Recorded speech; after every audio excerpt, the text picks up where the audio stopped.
Diberi bahawa persamaan kuadratik dengan keadaan A dan B ialah pemalar mempunyai dua punca nyata dan sama.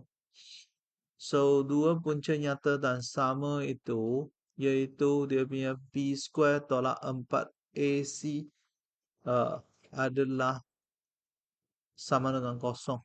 So, B square tolak 4AC sama kosong. So, A dia ialah A.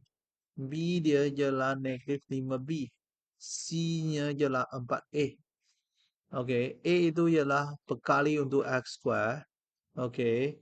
Lepas tu B itu ialah perkali untuk X. C itu ialah 4A. So, B square tolak 4AC itu ialah negatif 5B square tolak 4A sama kosong. So, 25B square tambah tolak 16A square sama dengan kosong. So, di sini 12B square sama dengan 16A square. So, kita ada nak cari A kepada B. So, 25 per 16 ialah A square per B square.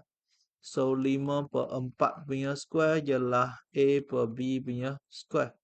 So, kita tahu bahawa A per B ialah 5 per 4. Maka, A kepada B ialah 5 kepada 4.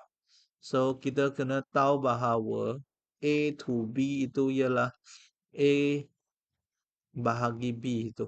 Okey. So, 5 kepada 4 jelah dia punya jawapan.